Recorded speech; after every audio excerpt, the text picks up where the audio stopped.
2021 সালের বিধানসভা নির্বাচন পরবর্তী রাজনৈতিক হিংসার অভিযোগের ভিত্তিতে এবার পূর্ব বর্ধমান জেলা জুড়ে ব্যাপক ধরপাকড় শুরু করল পুলিশ।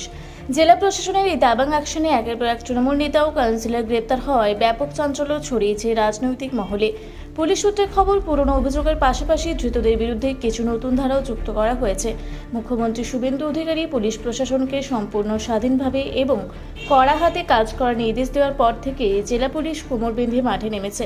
অপরাধী বা হিংসায় উস্কানিদাতাদের ক্ষেত্রে রাজনৈতিক রং না দেখে পদক্ষেপ করার স্পষ্ট বার্তা দেওয়া হয়েছে প্রশাসনের পক্ষ থেকে।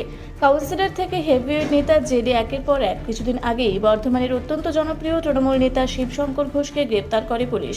এরপরেই পুলিশের জালে ধরা পড়েন গোদা তৃণমূল নেতা খন্দকার ফজলুর রহমান ওরফে সবুজ।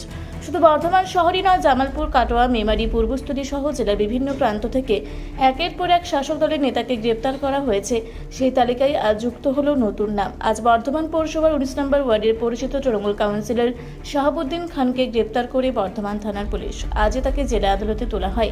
দিন যত এগোচ্ছে ততই আইনি জালে জর্জরিত হচ্ছেন তৃণমূলের নেতা কর্মীরা। প্রশাসন সূত্রে স্পষ্ট করা হয়েছে, শুধু শাসক দলই নয়, বিরোধী শিবিরের যারা বিজেপি চলে এসেছে ভেবে নতুন করে এলাকায় রাজনৈতিক হিংসা ছড়ানোর চেষ্টা করছে বা বাড়ি বাড়ি গিয়ে ব্যক্তিগত আক্রমণ করছে, তাদেরও কোনো রেয়াত করা হচ্ছে না। শান্তি বিঘ্নিত করার চেষ্টা করলেই আইন অনুযায়ী কড়া ব্যবস্থা নিচ্ছে পুলিশ। হিংসা রোগে স্বস্তিতে আমজনতা, সাধারণ মানুষের মনে একটা বড় আশঙ্কা ছিল যে ভোটের পর ক্ষমতার সমীকরণ বদলাতেই হয়তো জেলা জুড়ে বড়সড় রক্তক্ষয়ী রাজনৈতিক হিংসা বা অশান্তি ছড়িয়ে পড়তে পারে।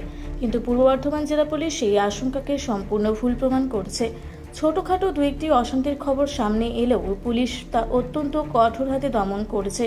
প্রশাসনের এই তৎপরতার কারণে জেলায় এখনও পর্যন্ত কোনো রাজনৈতিক হিংসায় প্রাণহানির ঘটনা ঘটেনি।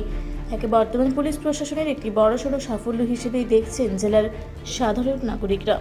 পূর্ব বর্ধমান থেকে দেবাশিস ঘোষের সঙ্গে কোহিরি নস্করের রিপোর্ট, রূপসী বাংলা মিডিয়া।